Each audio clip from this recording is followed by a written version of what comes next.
Selma Hayek is an actress. That's what she would have been known for maybe 20 years ago.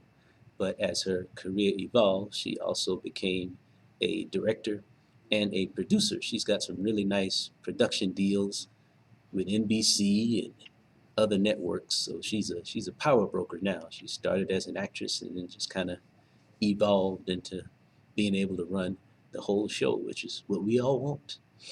Mm. But it is also noteworthy that she overcame dyslexia to become an actress, producer, and director. And she probably had her biggest role in a film called Frida, where she starred as a Mexican portrait painter, Frida Kahlo.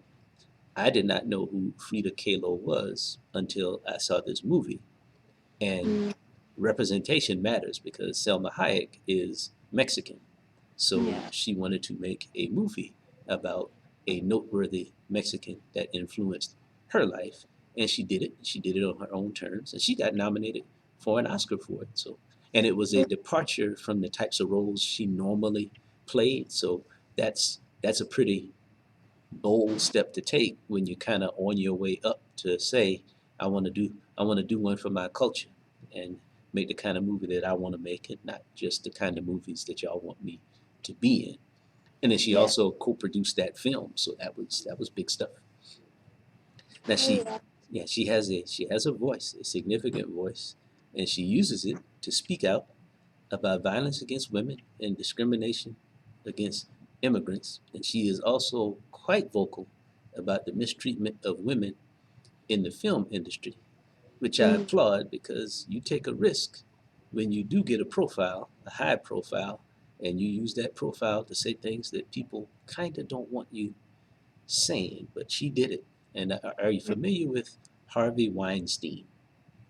That name sounds familiar. Okay, well, let me say it this way. He is accused of doing some not so nice things to women who wanted to be in movies. Oh yeah, I know him. Now, I can leave the rest of that to your imagination. I will say that she is probably the most noteworthy and prominent actress who put her hand up and said, yeah, I believe all of this stuff because he did it to me too.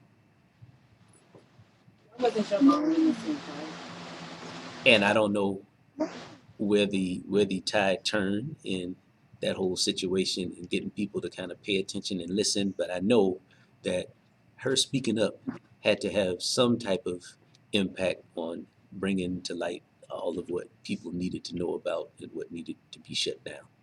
Yeah.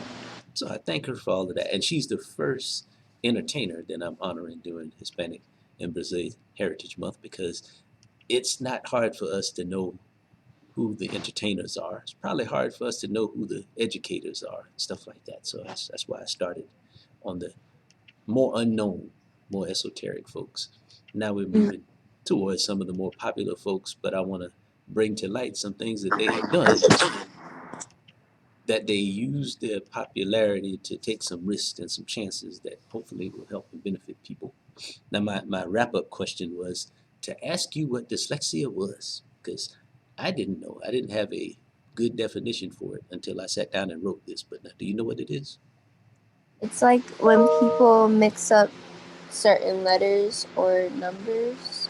Yeah, and it is classified as a reading disorder, and Mm. it can take on all kinds of forms. I know one form, like you just mentioned, you kind of get letters mixed up.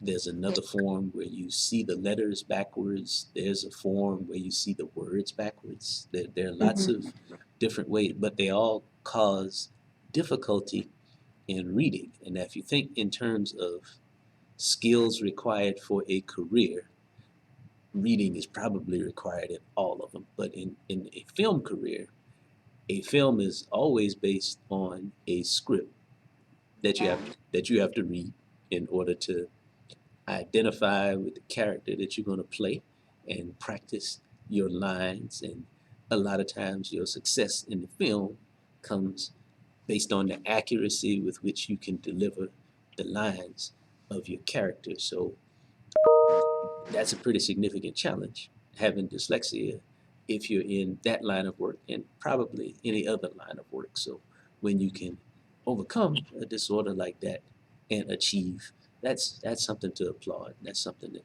people ought to know about. Mm-hmm. So that is Selma Hayek, our honoree today.